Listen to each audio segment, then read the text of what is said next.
Recording in progress. ¿Qué es la osteoartritis?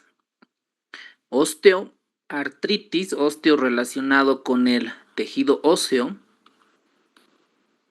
e inflamación, ¿no es cierto? Es una de las artritis más frecuentes en el mundo de la reumatología y es una enfermedad de causa importante que nos lleva a la incapacidad en los pacientes adultos mayores. Las zonas más afectadas está la rodilla, la cadera y la primera articulación metatarsofalángica, columna cervical y lumbosacra. Por epidemiología, ustedes han debido escuchar las más frecuentes, la afectación de la rodilla y cadera, ¿no? Lo más frecuente, incluso en las manos. Pero también la columna cervical y la columna lumbosacra también pueden afectarse por esta enfermedad. Entonces, la osteoartritis puede afectar las interfalángicas distales. Recuerden que la AR no afecta tanto, en realidad casi no afecta, pero la osteoartritis sí. Puede afectar la distal, la proximal y la base del pulgar. Entonces, miren, aquí tenemos un paciente con una artrosis de la interfalángica distal. Miren cómo está inflamada. Seguramente el paciente debe de quejarse de dolor. Y miren la radiografía, característicamente de una osteoartritis. Luego también, ahora, estos nódulos que presentan en la parte distal son los famosos nódulos de Heberdine. Nódulos de Heberdine. Y en la parte proximal son los famosos nódulos de Bouchard, en la interfalángica proximal.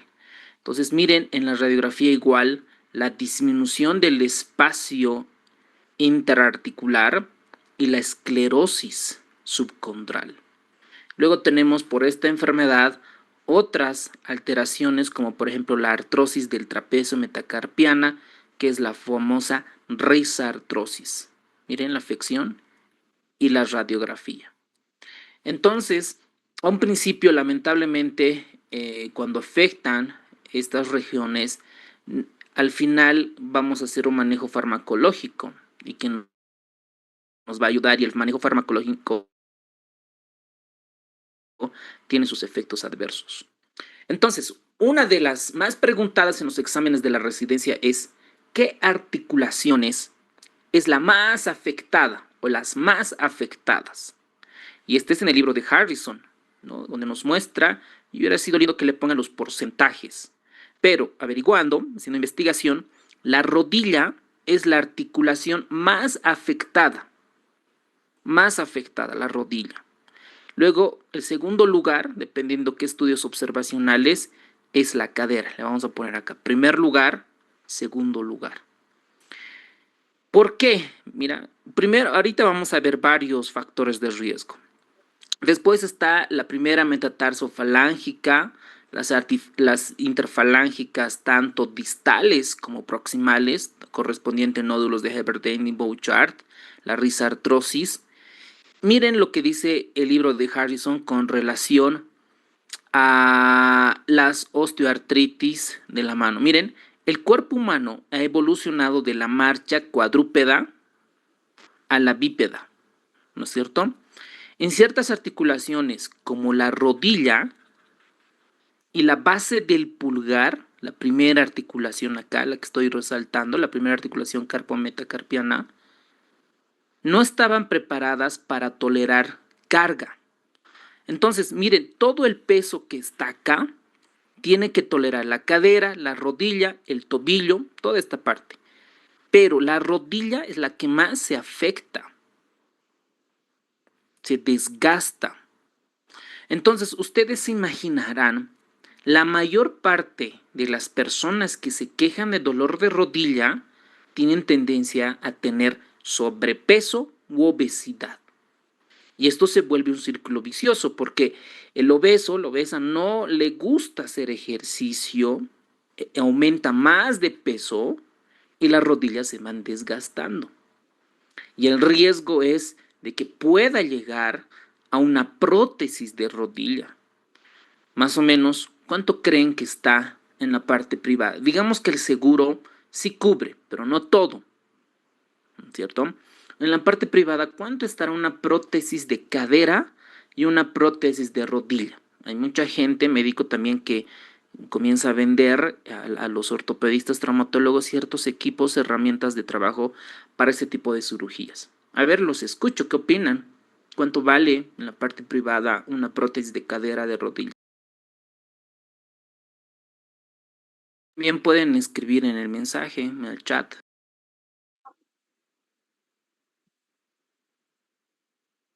Doctor, ¿qué no está por los 40.000 bolivianos una prótesis de cadera, parte externa? Bueno, no Ah, conozco. otra opinión. ¡Yo!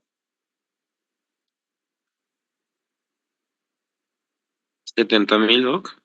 Sí, ya, 70.000, ya. Hay uno aquí en los comentarios que más se acerca, sí, más o menos. Doctor o doctora Rojas, sí, más o menos está entre 5.000, 8.000 dólares, 15.000 dólares, dependiendo, ¿no es cierto? Entonces imagínense la inversión de todo lo que es el reemplazo de la rodilla y la cadera en cuanto al material y la parte del mismo ortopedista. Ahora, hay muchos ortopedistas traumatólogos, pero buenos y que tengan una alto, un fellow en cadera o rodilla, ufa. Yo creo que es la parte, digamos, los de los traumatólogos que más están, ¿no? Imagínense luego está la artroscopía y otras funciones, ¿no? Y aparte con los jugadores, etcétera. Entonces, tienen sus cositas, ¿no? Sus ventajas. Pero imagínense para la parte privada, desde el punto de vista como paciente, conseguir 10.000 dólares, 15.000 dólares para que te puedan cambiar la rodilla y la cadera, pues tiene sus cosas, ¿ok? O sea, no es barato. Y el seguro, claro, también ayuda. Ahora, podría decir muchas cosas del seguro, pero el seguro, una de las cosas, o yo creo que una persona tiene seguro, es para las cosas grandes, ¿no? Para cirugía, internación, ese tipo de cirugías. Pero para consultas y esas cosas, pues no es tan eficiente, ¿verdad? Ahora, el diagnóstico normalmente de la osteoartritis es clínico, ¿no? Nosotros nos apoyamos de exámenes radiológicos para corroborar.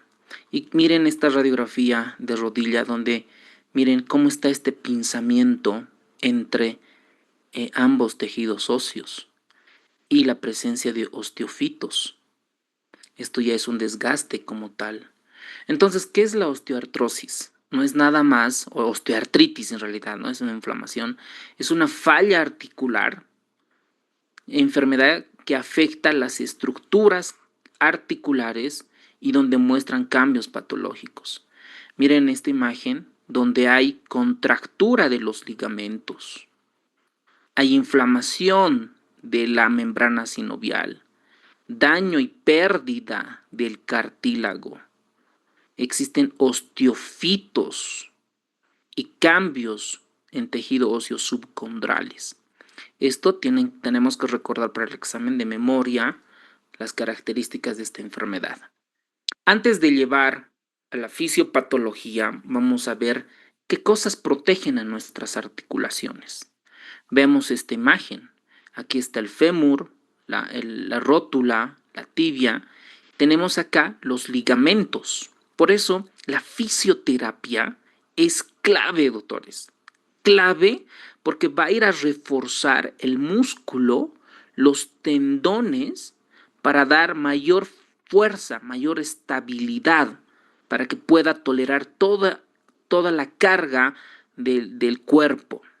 Entonces, estas cuestiones, los tendones, los músculos, líquido sinovial, los receptores que van a llevar el dolor, son las que protegen nuestra rodilla y nuestra cadera. Bueno, y todas las articulaciones. Cuando una persona, por ejemplo, está en sedentarismo o una persona que no camina, que no hace ejercicio, entonces se pierde la fuerza muscular, los tendones bajan en cuanto a su espesor y obviamente solo va a tolerar la carga del tejido óseo, el cartílago. Entonces muchas personas no se dan de cuenta que cuando si no hace ejercicio, no está en sedentarismo, lo está dañando, está perdiendo cartílago. Entonces, enseñarles con un video a los pacientes, creo que es concientizar, es importante para que pueda evitar a una prótesis de rodilla o de cadera. Ahora, por ejemplo, los pacientes que tienen diabetes mellitus tipo 2, sabemos que tienen alteración en el sistema nervioso. Tienen alteración. Entonces, esta alteración, hay una pérdida de la sensibilidad y va a ir a formar el famoso artropatía de Charcot.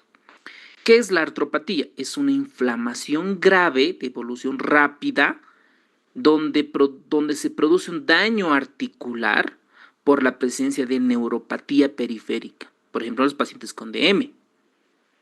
Entonces, acá pierden la sensibilidad al dolor, principalmente, la sensibilidad térmica, 3 cosas, y la sensibilidad propioceptiva.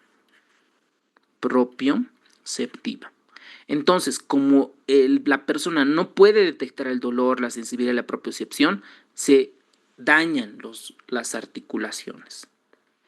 Ahora, si nosotros vamos a la parte bioquímica como clínicos, como científicos, vamos a ver que dentro de la articulación hay 2 componentes bien importantes, que es el colágeno tipo 2, sintetizada por los fibroblastos, y también la matriz extracelular, y esa matriz extracelular está formada por agrecano y proteoglucanos y ácido hialurónico, 3 componentes. Si nosotros hacemos un dibujo, en la parte de la matriz extracelular vamos a tener ahí la célula, el fibroblasto, sintetizando colágeno tipo 2 y otros, y toda esta matriz extracelular está formado por agrecanos, proteoglicanos y ácido hialurónico, toda esta parte. Entonces, muchos de los suplementos que venden, ¿no?, que venden en las farmacias y no farmacias, hay mucho marketing en esto, mucha publicidad, creen, ¿no?, se cree que este ácido hialurónico, este proteoglicano, este agrecano, se pueda reemplazar e ir a la parte extracelular y comenzar a formar el cartílago. Ya vamos a ver qué dice la medicina basada en la evidencia. Además, miren esta imagen del libro de Harrison, muestra en todos estos componentes hay un cartílago hialino, ¿no?, el buenito, el que está a un principio, como de los niños jóvenes. Posteriormente, cuando se va desgastando por el envejecimiento y otros factores de riesgo, se activan receptores de superficie en estos condrocitos. El cartílago está formado por unas células denominadas condrocitos. Estos condrocitos activan un complejo de ataque de complemento, activan los DAMPs, que son ciertas proteínas y citocinas y quimiosinas, que van a generar la inflamación. Y además de todas estas interleucinas, factor de necrosis tumoral alfa, la interleucina 1 beta, la 1,15, generan inflamación y se liberan factores de crecimiento derivado de endotelios y otros. Miren, una proteína importante que es la esclerostina.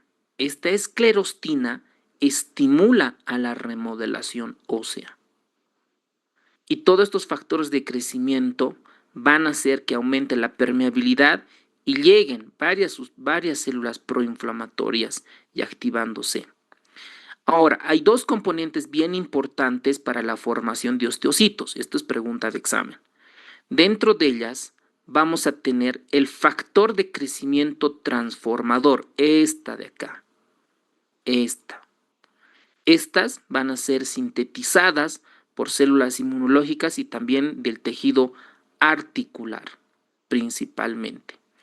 Luego vamos a tener otras sustancias como el ADAMT5, que va a participar también en esta fisiopatología para dañar todos estos componentes. Ahora, también hay proteínas moleculares asociadas a daños que también se van a comenzar a activar para ver estas inflamaciones. Entonces, este factor de crecimiento transformador beta es uno de los estimulantes para la formación de los osteofitos. Posible pregunta de examen. Ahora, dentro de la fisiopatología básicamente es inflamación. Todas las sustancias que ya comentamos y destrucción de la matriz extracelular. La osteoartritis es una enfermedad común.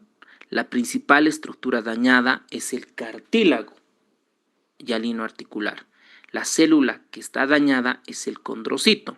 Muchas sustancias proinflamatorias, las que degradan, digamos, si nosotros nos dibujamos un condrocito, otro condrocito y la matriz extracelular se tiene que dañar, son gracias a estas dos enzimas degradativas.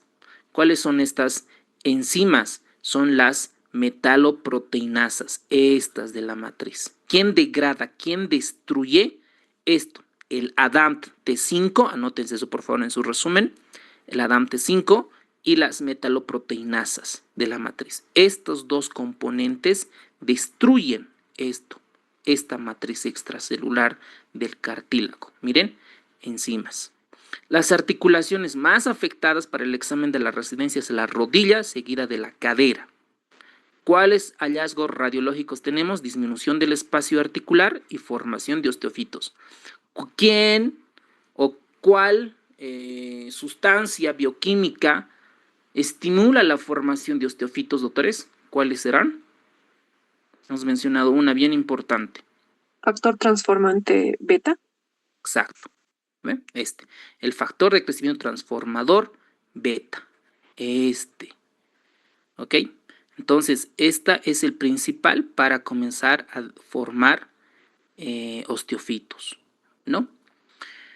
¿Qué más? La característica de la progresión es lenta, degenerativa, no inflamatoria como tal. Hay una inflamación leve y a la gran diferencia con artritis reumatoidea no afecta el carpo ni y es asimétrica sin autoanticuerpos. No es la gran diferencia.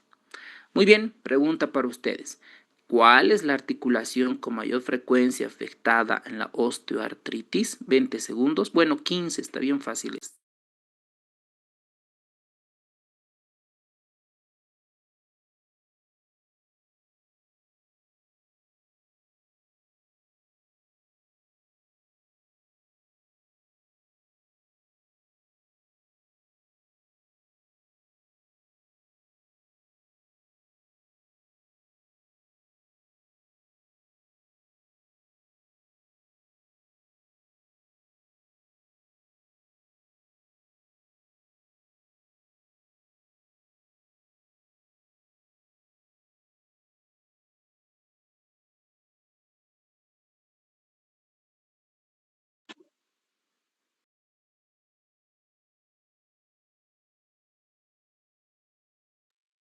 Yo la verdad es que tenía dudas de la articulación más afectada. Yo pensé que era la cadera o la mano. Entonces, en otra bibliografía fuera de Harrison, evidentemente muestra que la rodilla está en el primer lugar de la articulación más afectada. A la gran diferencia con Harrison, en el segundo lugar, en el libro de Harrison le pone la cadera, pero en la otra bibliografía está la mano y recién en el tercer lugar la cadera. Entonces, estas son las zonas más afectadas por la osteoartritis. Para el examen de la residencia, la rodilla. ¿Ok? Muy bien, continuemos con la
Muy bien. Ahora veamos los factores de riesgo.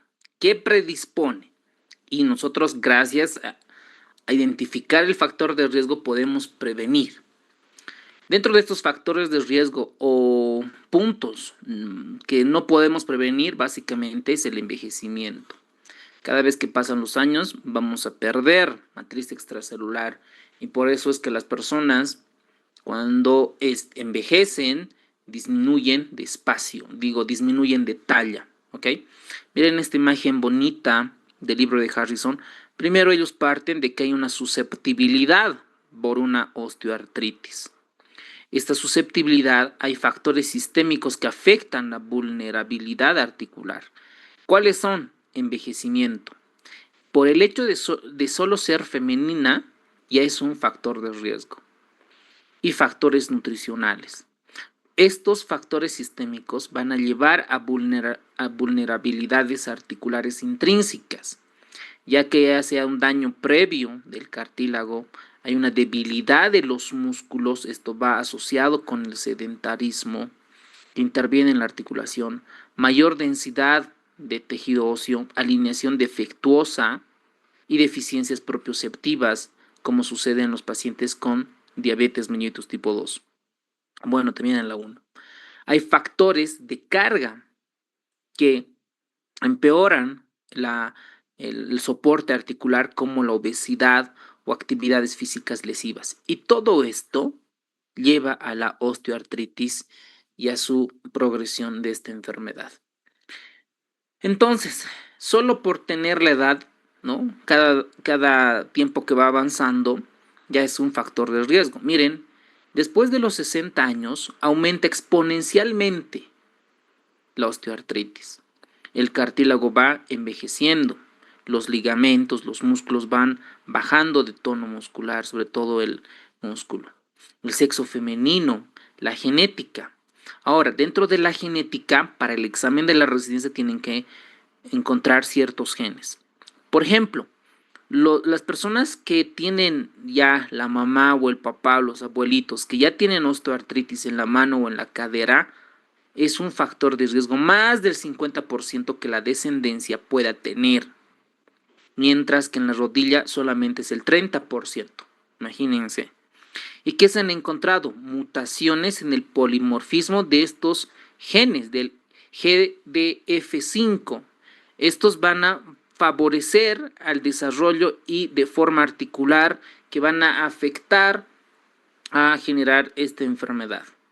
Entonces uno investiga y dice, ¿qué otros factores de riesgo más existen? Primero, la edad avanzada, descrita claramente en el libro de Harrison. La obesidad. Yo creo que esto sí podemos interactuar, sí podemos intervenir. Lesiones articulares previas, factores genéticos, el sexo femenino, alteraciones biomecánicas y el sedentarismo. Yo creo que estos dos va de la mano. El sedentarismo y cada vez se vuelve una bola de nieve. Sedentarismo, engorda más obesidad, mayor reposo, más sedentarismo. La persona no quiere realizar ejercicios, aumenta de peso, mayor, y así va aumentando los factores de riesgo. Ahora, estos factores que están genéticamente identificados, esta alteración es en el factor 5 de la diferenciación del crecimiento, que se ha identificado genético, específicamente en las inflamaciones en las manos y también, sobre todo, en las rodillas. Ahora, hay ciertas deformaciones que van a favorecer, por eso es importante corregir. Si ustedes ven niños o niñas que tienen estas deformidades, ya sea varus o valgo, están predispuestos que en el pasar de los años que tempranamente puedan tener osteoartritis. Entonces un traumatólogo pediatra es ideal que los vean estas deformaciones para evitar estos. Incluso las personas adultas que van subiendo de peso pueden llegar a un varus o puede llegar a un valgo. Y esto predispone también a que la cadera y las rodillas se puedan afectar. Entonces, si la persona tuvo displasia de cadera, enfermedad de Pertes, deslizamiento de la epífisis de la cabeza femoral, estos son factores de riesgo que van a culminar en una osteoartritis. Entonces, ¿qué es el varus o el varo? en que estas cargas se imponen en el compartimiento interno de la articulación de la rodilla, esta parte. Entonces, una persona que tiene esta disposición de varus, lo que va a lastimarse es la parte interna de la rodilla. Mientras que en la parte valga, el exceso de carga va a ser en el componente externo, en la parte lateral de la articulación. Entonces, esto, posible pregunta de examen. Ahora, dentro de los factores locales tenemos alteraciones anatómicas, displasia, PERTES y otros, pinzamiento femoroacetabular, sobre todo en adolescentes, traumatismos articulares, desalineación articular.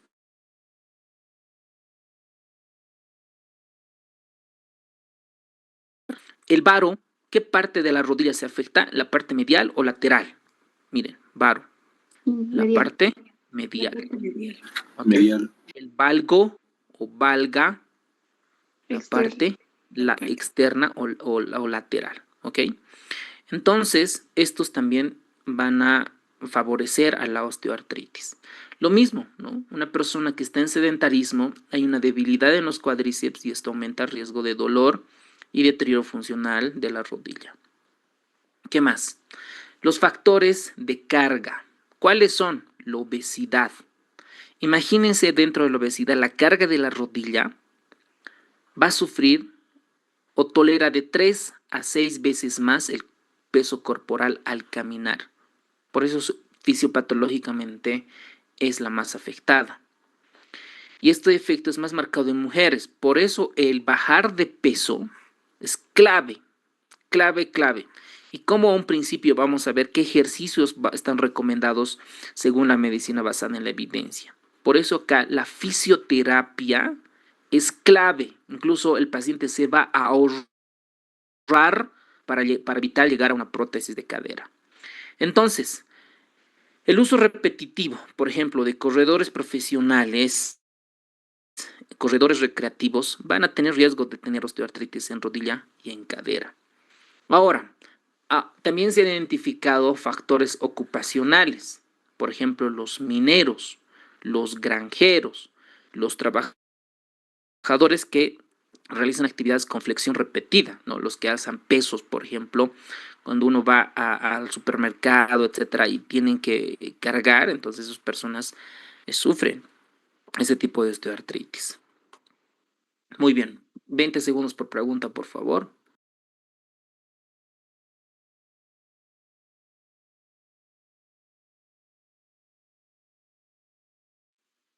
Doctor, buenas noches. Disculpe por molestar. En el chat ponían que un doctor Marco Antonio lo sacaron de la clase. ¿Se lo pueden incluir, por favor? Ok. El Zoom, si no están identificados correctamente, el Zoom va a comenzar a sacar, por ejemplo, José Marco Montero tiene que identificarse correctamente, el Zoom lo va a sacar, Edwin Franciscano lo mismo. Al inscribirse les han dado su código, el nombre y el número de celular para poderse identificar. Entonces el Zoom va a comenzar está programado para que pueda no admitir a la clase. Entonces esa recomendación, por favor. Mariel Flores lo mismo.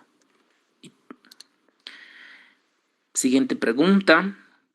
Doctor, en la anterior pregunta creo que habría dos respuestas, ¿no es cierto? Tanto en la obesidad y envejecimiento, ¿o estoy equivocada? Sí, entre la obesidad y el envejecimiento, ¿cuál es el factor más importante? ¿Qué hay más? ¿Más obesidad o más envejecimiento? Entonces, por eso la respuesta es envejecimiento. ¿Ok?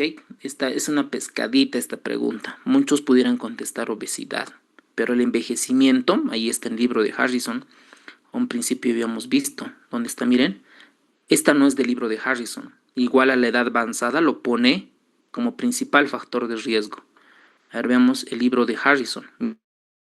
Miren, acá, la susceptibilidad, lo voy a marcar de amarillo.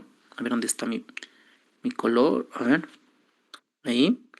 Vean, el envejecimiento es el principal factor de riesgo en cuanto a los factores sistémicos. ¿ok? Y los factores de uso de carga, esa recién es la obesidad. Entonces el envejecimiento, por favor, cuidado que se confundan. Y muy bien la participación de la doctora para sacar su duda, ¿ok? Y eso nos va a ayudar a todos a retroalimentar. Muchas gracias, Muy bien, doctor.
Muy bien. Ahora, ¿qué se ha encontrado en la parte de anatomía patológica? Miren esta imagen del libro de Harrison, donde muestra la pérdida del cartílago. Todo lo que está de color celeste acá es cartílago. Miren esta parte. No hay cartílago. Y aparte está desalineada. Entonces hay mayor espesor de la cubierta del tejido óseo. Hay esclerosis subcondral y formación de osteofitos. Miren, todos los osteofitos que están formándose. Entonces, si nosotros vemos a la parte celular, hay condrocitos. Dentro de este cartílago hay células denominadas condrocitos. Estas tienen que replicarse la mayor cantidad que se pueda porque le están aplastando. Y esta alta actividad metabólica también predispone al catabolismo y a la síntesis de sustancias para la matriz extracelular. Por lo tanto, se pierde la estructura como tal. Y algunos condrocitos por la carga entran en apoptosis, es decir, muerte celular programada. Y en el cartílago, ¿qué vamos a encontrar? El deshilachamiento de fibras superficiales. Digamos que a un principio, ¿dónde está mi pizarra? A un principio teníamos bien los agregados de agrecan, proteoglicanos, pero cuando ya existe la inflamación, el aumento de la carga, el sedentarismo, comienzan a deshilacharse las fibras superficiales. Posteriormente vienen las erosiones focales y la exposición ósea, y obviamente antes la pérdida de cartílago. Y en fases avanzadas hay una pérdida global articular. Ahora, en la parte subcondral, ¿qué pasa? Vamos a dibujarnos ahí una articulación. Esto está revestida a un principio de cartílago. Y lo que vamos a encontrar, hay microtraumatismos, que estos van a sintetizar factores de crecimiento y van a estimular a los osteoblastos y osteoclastos a la formación ósea y a la remodelación ósea. Y esto favorece al engrosamiento y a la esclerosis del tejido óseo. Además de todo esto, existe una cicatrización por las microfracturas y daño vascular microcirculatorio que predispone a la necrosis focal. Y al final, cuando ya no existe cartílago, se comienzan a formar la proliferación de tejido óseo, formando los osteofitos, que básicamente esto lo vamos a ver en las radiografías. Entonces, otra vez a nivel molecular, ¿qué va a pasar en la membrana sinovial? En esta membrana sinovial va a existir aumento de la permeabilidad vascular, donde se va a formar el edema, liberación de sustancias proinflamatorias y activación de condrocitos destructores. Y esto va a llevar a edema y fibrosis. Por eso el paciente, todo este proceso de inflamación va a generar dolor y el paciente, el motivo de consulta va a venir por dolor, ya sea en rodilla o en las manos. También se ha identificado presencia de cristales. ¿Cuáles cristales? Fosfato de calcio y pirofosfato de calcio dihidratado, principalmente. Ahora, ¿por qué al paciente le duele? ¿Por qué? Recuerden que el cartílago, este de color celeste que ustedes ven en esta imagen, no tiene receptores para el dolor. Lo que sí duele es acá, el tejido óseo subcondral, esta parte de lo que estoy pintando. La membrana sinovial, la cápsula articular, los ligamentos y los músculos periarticulares. Estas zonas anatómicas, las que tienen fibras para el dolor. Si nosotros hacemos una resonancia magnética, vamos a encontrar sinovitis leve, edema y derrames articulares, cuando ya es grave, ¿no? Un paciente llega con un derrame articular muy hinchado a la rodilla o la cadera y no puede movilizar y la limitación funcional. ¿Ok? Ya, este dolor, cuando ya es agudo, ya se vuelve crónico. Hay una sensibilización periférica central, déficit de modulación, factores genéticos y hormonales y sobre todo la obesidad, que predispone a un dolor neurógeno y crónico. Entonces, pregunta, ¿cuál es la primera alteración microscópica que se observa al cartílago afectado por la osteoartritis? Necrosis, fragmentación de la lámina subcondral, erosión, deshilachamiento superficial de las fibras, osteofitos marginales. Dice la primera. ¿Cuál será? La D.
Muy bien.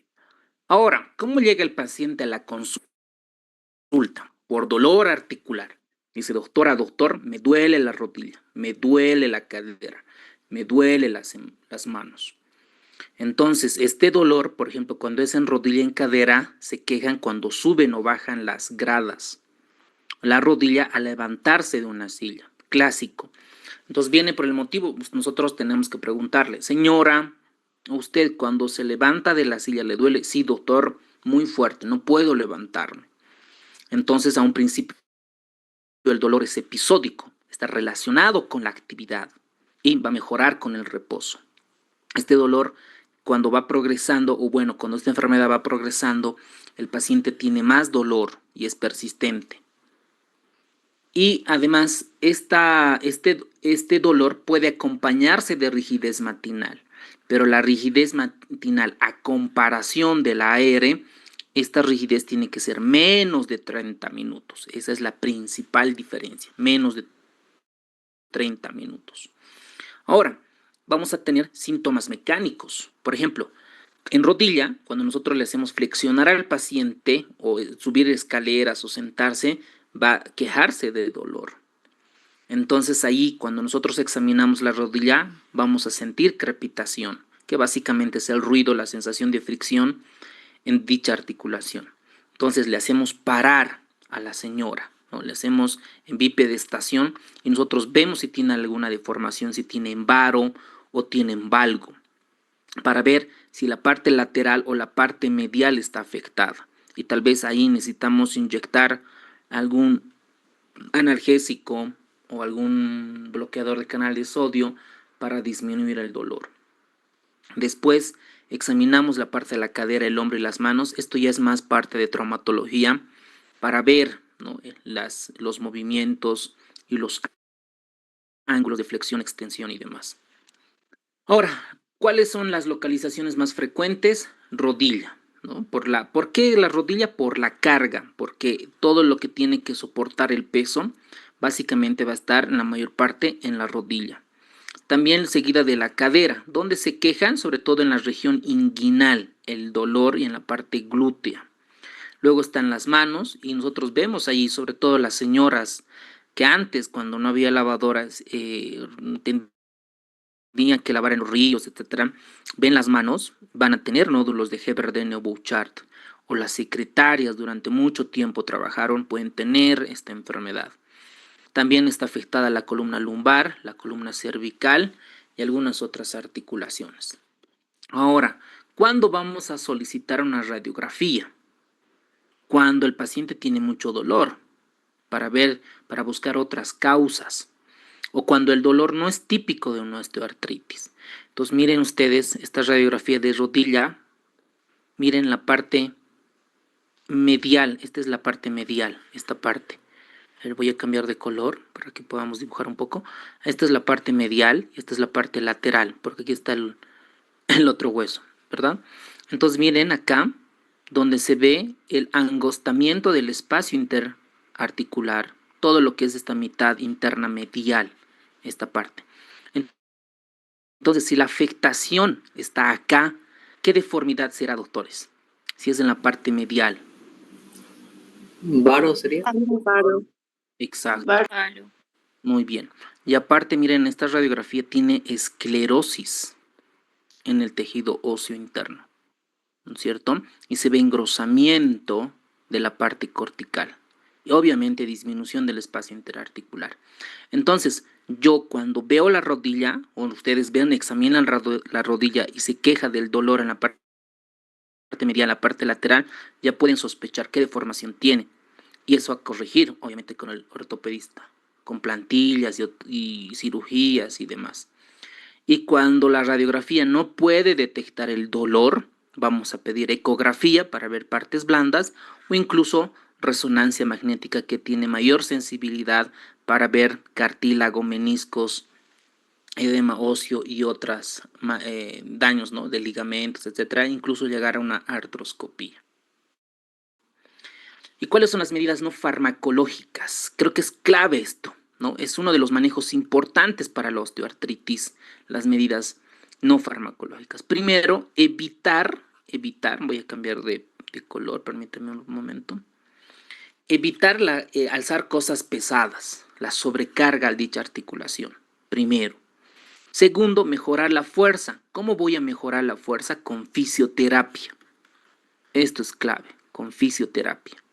Y otra es evitar o formar factores ponderales que puedan redistribuir las cargas, es decir, si tiene alguna deformidad, corregirlas. Y en algunos casos van a llegar a ortesis o férulas para poder descargar todo el peso en esa articulación. Pero miren lo que dice el libro de Harrison. La medida más sencilla y eficaz para muchos pacientes es no realizar actividades que desencadenen el dolor hasta que vaya recuperando fuerza muscular dicha articulación. ¿Ok? Ahora, ¿por qué duele la osteoartritis? Porque hay edema óseo, hay sinovitis leve, hay distensión por el derrame, hay bursitis trocantérica y sensibilización periférica y central. Entonces, de manera de resumen, ¿cómo es el dolor en la osteoartritis? Es mecánico y empeora con la actividad. Puede estar acompañado de rigidez, pero esta es menos de 30 minutos. Hay una inflamación leve, porque además hay una distribución asimétrica en la disposición. En la radiografía, ¿qué vamos a encontrar? Pinzamiento, osteofitos, esclerosis. Y en la resonancia magnética, pues edema, nos va a ayudar a ver si están asociados otro tipo de dolor, ligamentos, tendones y otros. Y el líquido sinovial tiene la característica no inflamatoria, menos de 1000 células por microlitro. ¿Ok? Muy bien. Siguiente pregunta. ¿Cuál es una característica típica de dolor articular en etapas iniciales de la osteoartritis?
Miren esta imagen del bursitis de la pata de ganso.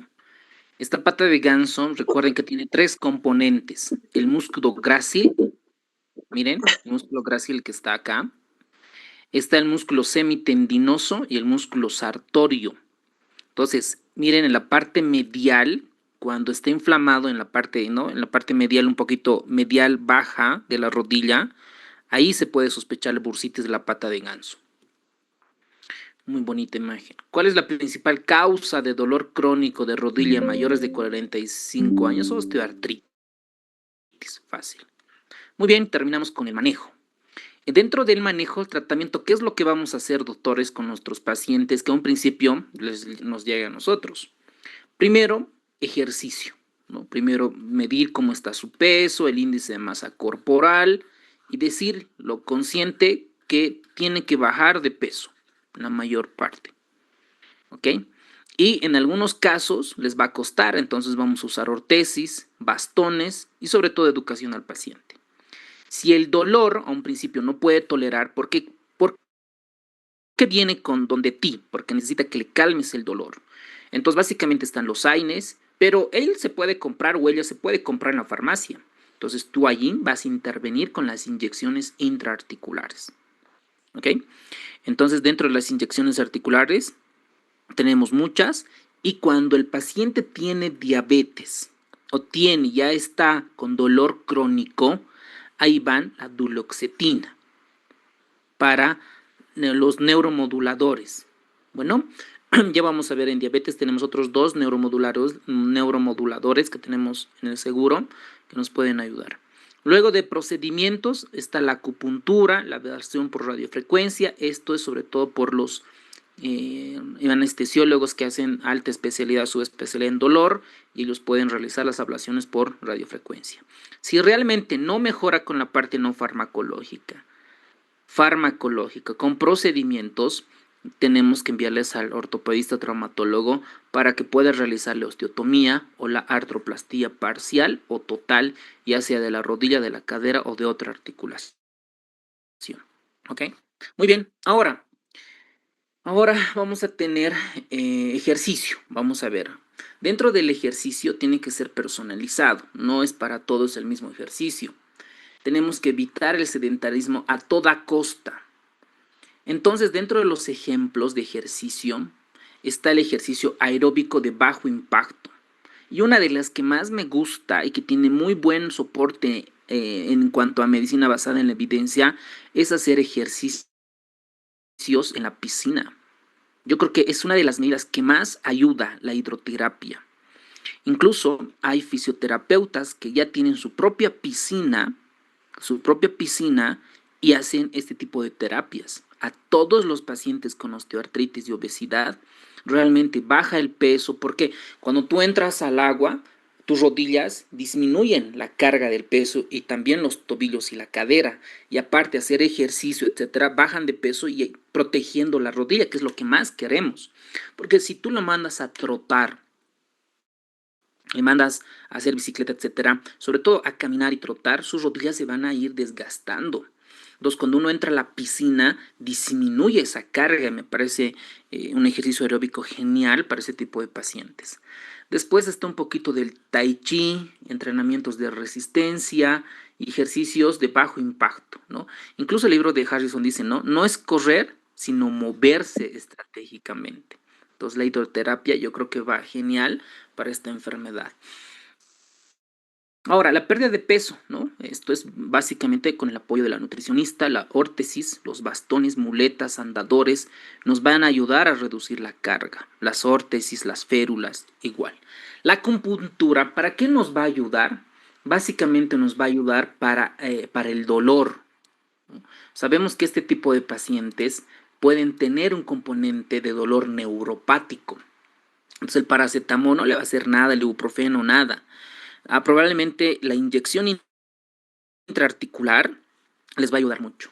Y ustedes pregúntense, ¿no? Por ejemplo, ¿cuánto tiempo dura una inyección intraarticular? 3 meses, 6 meses, 1 año. Y la acupuntura también tiene su nivel de vivencia que puede disminuir el dolor, ¿ok? Ahora, dentro del tratamiento farmacológico, creo que esto no es novedad. Ustedes están dominando el paracetamol 1 gramo cada 8 horas. Es buenísimo. Los AINES orales con todas las combinaciones que puedan haber. E incluso apoyarse con AINES tópicos. Ustedes saben que hay en Sprite, en gel, diclofenaco y otros que para las manos, rodillas, puede ayudar en este tipo de pacientes.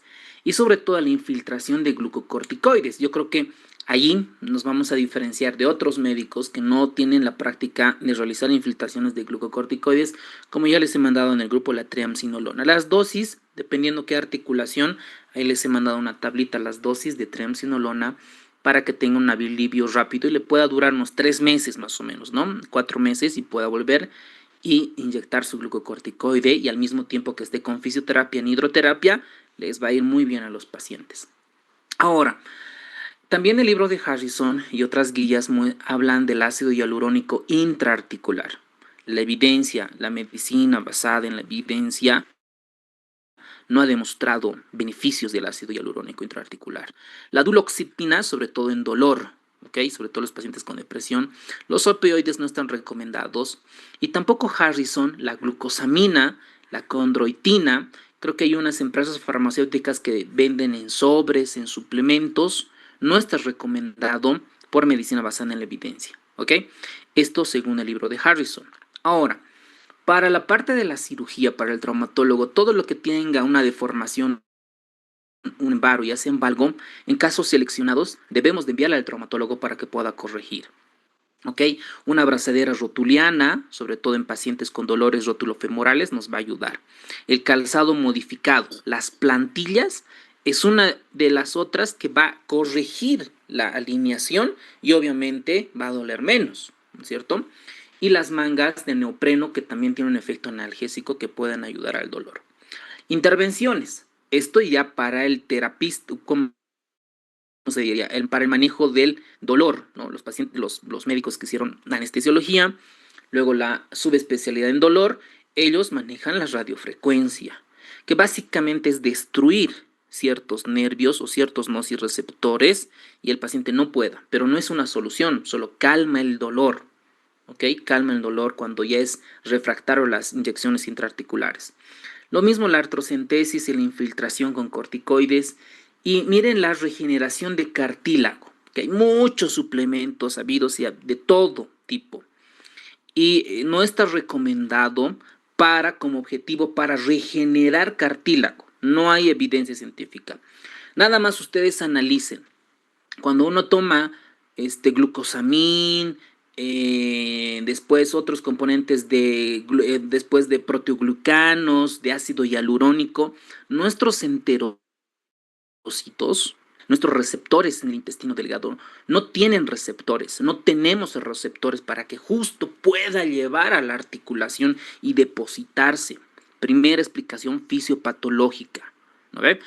Porque en la parte de marketing pues entra mucho. Y ahora ahí sería lindo revisar los metaanálisis y las revisiones sistemáticas para ver su efecto protector, que ahora les voy a mostrar algunos. Ahora, dentro de la cirugía, el traumatólogo va a comenzar a realizar las osteotomías tibiales altas, la artroplastia compartimental o total, que básicamente es la prótesis de la rodilla o de la cadera que está afectada. ¿Ok?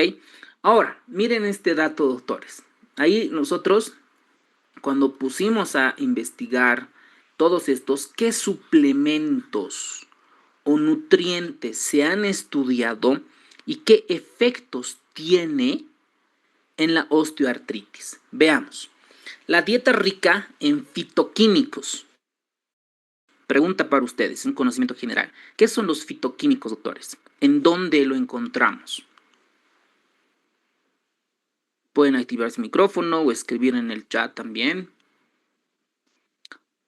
¿Qué son la dieta rica en fitoquímicos? Primero, si no, pues no vamos a entender.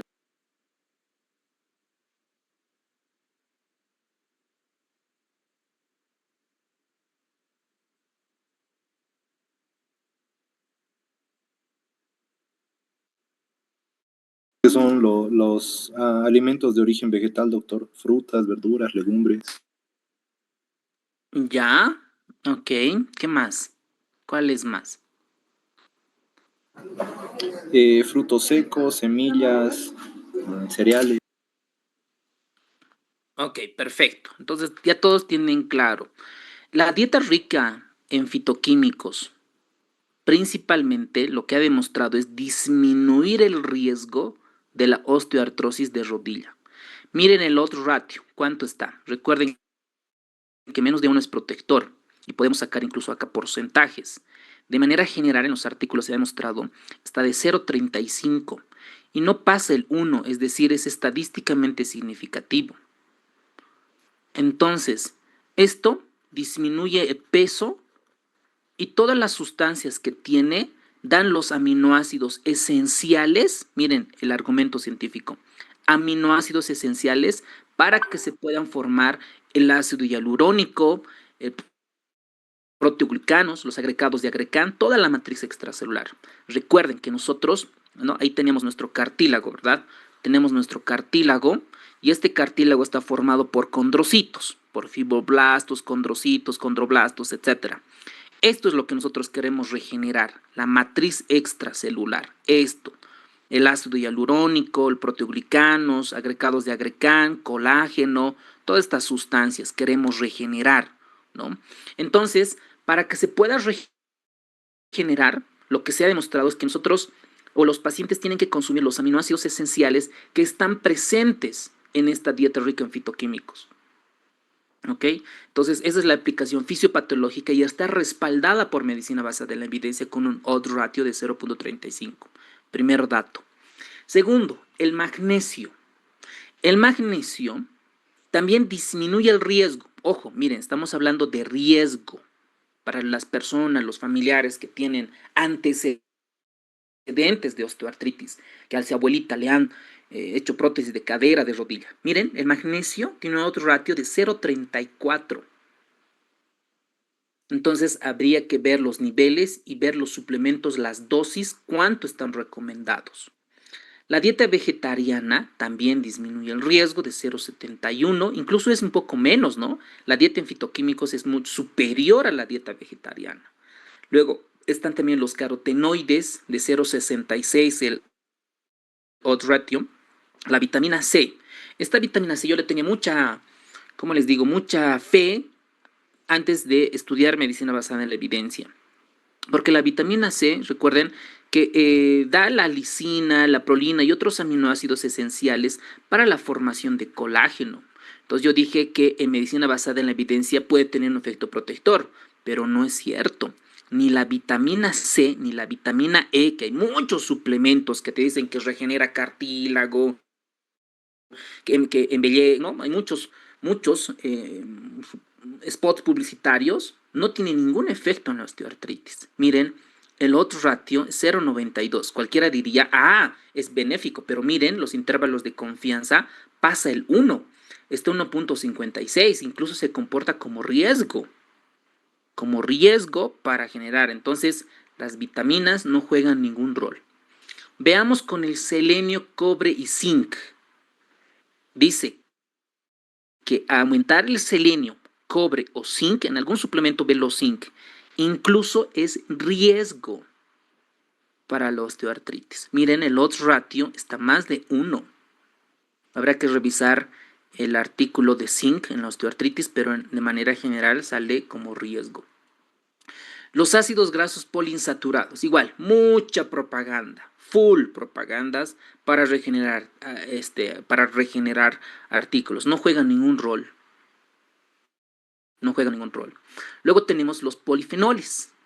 Tampoco, miren, los polifenoles incluso es un riesgo. Entonces, de manera resumida, vamos a tener 4. Dieta rica en fitoquímicos, y ustedes pueden hacer, ¿no? Toda una receta al paciente para decir esto, obviamente apoyado por la nutricionista, magnesio, segundo, y los carotenoides. Estos 3 yo me iría para recomendar a los pacientes para disminuir el riesgo que empeore la osteoartritis porque está soportada con medicina basada en la evidencia, ya sea con metaanálisis, ensayos clínicos y otros estudios experimentales, ¿ok? Después alguien en la consulta, uno de los pacientes, ustedes también pueden preguntar, ¿cuál es el rol del colágeno? Incluso en posgrado, los que doy ahí en las universidades, me preguntan y dice, ¿qué rol juega el colágeno hidrolizado? Miren, así, he hecho un corte de del dato que nos da del colágeno hidrolizado. Miren lo que dice. El colágeno hidrolizado es un suplemento ampliamente utilizado en la osteoartritis, pero la evidencia científica sobre su eficacia es mixta. Hay muchos estudios que están a favor y hay muchos estudios que están en contra. Ahora, estos estudios hay que tener mucho cuidado. Primero, los estudios que salen a favor, tenemos que ver quién lo ha financiado. Y muchos de estos artículos, doctores, las empresas grandes, Nestlé y otras empresas que fabrican colágeno hidrolizado, financian estos estudios. Cuando he revisado, antes de dar clase, estaba leyendo uno de estos ensayos clínicos aleatorizados, donde comparan, ¿no?, a 5 años a un grupo que les dan colágeno y el otro nos dan, y comienzan a ver la osteoartritis de rodilla, ni siquiera de rodilla, ¿saben qué era? La osteoartritis de la columna vertebral, primer sesgo. Y su muestra no era la adecuada. ¿Y quién estaba financiando? Cuando tú buscas los autores, dice ahí que estos tienen un sesgo porque están financiados por las empresas farmacéuticas, en la mayor parte. Por eso aquí nos sale que hay una eficacia mixta. No está claramente que pueda evitar el progreso de la osteoartritis. Miren, la mayoría de los estudios muestran que el colágeno hidrolizado puede reducir el dolor. Ojo, el outcome primario, el desenlace no es regenerar cartílago. Su outcome es dolor. Primero, otro cuidado, ¿no? No es que regenera cartílago. Primero, el outcome es dolor y mejorar la función articular en personas con osteoartritis. Aunque los efectos de la progresión estructural, miren, lean bien, progresión estructural de la enfermedad son menos claros. Cuando nosotros revisamos todos estos artículos, no hay evidencia, ¿ok? Por eso dice que la evidencia clínica en humanos, incluso hay experimentos en ratas y en otros, donde muestran, ¿no? Dicen que las empresas pueden mejorar. Entonces, ¿qué ha demostrado? Que en ciertos estudios sesgados, ya sea por la empresa farmacéutica que las fabrica, hay reducción en el dolor. No dice que mejora el cartílago y mejora la funcionalidad. Esto está expresado en varios ensayos clínicos aleatorizados, revisiones sistemáticas, que el colágeno hidrolizado puede reducir el dolor y la función, dice, específicamente en la osteoartritis de rodilla, con estadísticamente significativas frente al placebo, aunque el tamaño del efecto es moderado. Cuando dice moderado, es que la muestra no es suficiente en este tipo de estudios, ¿ok? Ahora, malo, pues no nos va a hacer, ¿no? Es un gasto insulso. El colágeno hidrolizado es bien tolerado con pocos efectos adversos reportados. O sea, mal no nos va a hacer. ¿Qué limitaciones tienen estos ensayos clínicos aleatorizados? Dicen que muchos estudios tienen el riesgo de tener sesgo. Eso es bien importante, ¿ok? El tamaño de muestras son pequeños y periodos cortos de seguimiento que limitan la solidez de las conclusiones. Entonces, ahí les voy a mandar estos 3 artículos para que puedan ver. Entonces, el colágeno hidrolizado no genera cartílago, puede tener algún efecto en la reducción del dolor y mejora la función, que esa es la conclusión que yo puedo sacar a través de esta investigación de manera rápida. Obviamente habrá que ver detalladamente las revisiones sistemáticas o los ensayos, cómo han sido seleccionados, sobre todo la muestra, ¿ok? Miren a otra investigación, ¿no? De manera rápida. Miren, del colágeno hidrolizado. Dice que puede, ya, cuando nos dice que puede, ya, listo, ¿no? Está sesgado. Sobre todo es ver el odds ratio, el riesgo relativo y los intervalos de confianza y la P para ver si tiene un soporte de medicina basada en la evidencia, ¿ok? Entonces, vamos a ver, un metaanálisis. Los metaanálisis y ensayos clínicos aleatorizados muestran que la suplementación oral con colágeno hidrolizado produce reducción, dice, pequeña, moderada de dolor, listo. Pero yo con un paracetamol, con un ibuprofeno, con inyección intraarticular, puedo mejorar el dolor, no necesariamente con un colágeno hidrolizado. Entonces ahí va a haber el primer sesgo, ¿ok? Entonces dice, el tamaño efecto sobre el dolor, dice acá nos lanzan en desvío un valor estadístico que no me parece muy muy confiable, porque no es el odds ratio y los intervalos de confianza, que es lo ideal para ver esto, ¿ok? Entonces, todavía sigo con esa opinión en cuanto a estos, ¿ok? Muy bien, doctores, hemos terminado la clase de hoy día. Mañana comenzamos con infectología. Vamos a básicamente repasar los antibióticos. Ustedes están dominando antibióticos, vamos a un repaso. Y ya desde la próxima semana vamos a entrar oficialmente al mundo de la infectología, que es alucinante, ¿ok? Entonces ya el lunes o el domingo les voy a enviar el material, el resumen, el banco de preguntas, casos clínicos, y infectología es otro mundo, ¿ok? Después continuamos y el 11 de enero comenzamos con la parte de cirugía también. Bueno, si alguien tiene alguna otra pregunta, duda, puede escribir en el chat o también puede activar su micrófono, ¿ok? Entonces 20 segundos para...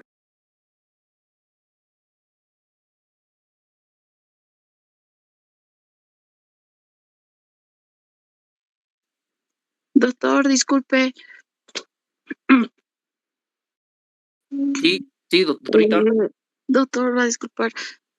Vamos a avanzar el tema de rinitis. Nos falta ese tema. Ah, ya, ya. Ya sí, sí podemos avanzar si nos alcanza el tiempo o también podemos ver en algún otro espacio. Es bien cortito rinitis y lo podemos ver igual. No se preocupe. Ya, doctor. Otro favor, por favor, doctor. ¿Será Sí, que lo puedes subir las clases de reumatología, por favor, doctor, para claro, ir claro que sí, repasando? doctor. Sí, no se preocupe, doctor. Sí, Muchas lo vamos gracias, a doctor. bajar y lo vamos a subir a la plataforma. Les voy a comunicar en el grupo. ¿Qué medida es más efectiva para aliviar síntomas en pacientes con osteoartritis de rodilla con sobrepeso? Bajar de peso, ¿no? Bajar de peso. ¿Cómo vamos a bajar de peso? Con hidroterapia. O sea, hay muchas formas, ¿no ve? Pero la hidroterapia es clave.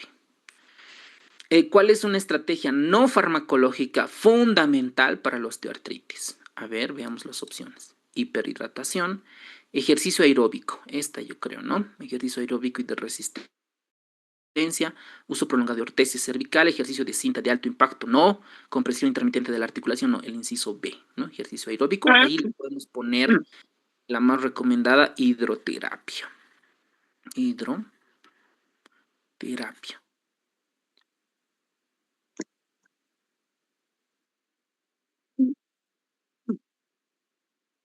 Y relacionadas con eritrocitos normocíticos y normocrómicos, además de una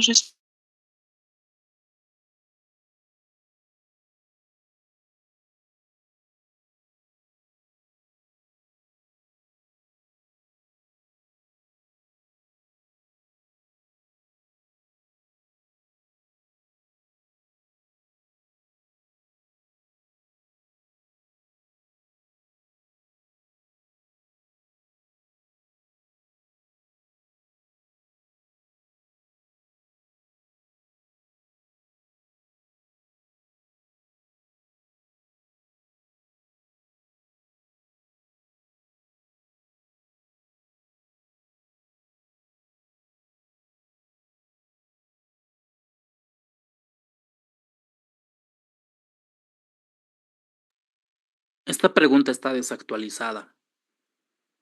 A ver, el único que podemos rescatar, ¿cuál sería aquí, doctores? El magnesio. Exacto, eso, doctorita, el único que podríamos rescatar. Glucosamina ya no está recomendado. Colágeno hidrolizado tampoco está recomendado. Omega 3 no tiene ninguna función. La vitamina C, la vitamina D, la vitamina E tampoco. Entonces, esta pregunta está mal planteada, ¿ok? El único rescatable es el magnesio.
Muy bien, doctores, hemos terminado. Que les vaya bien. Mañana nos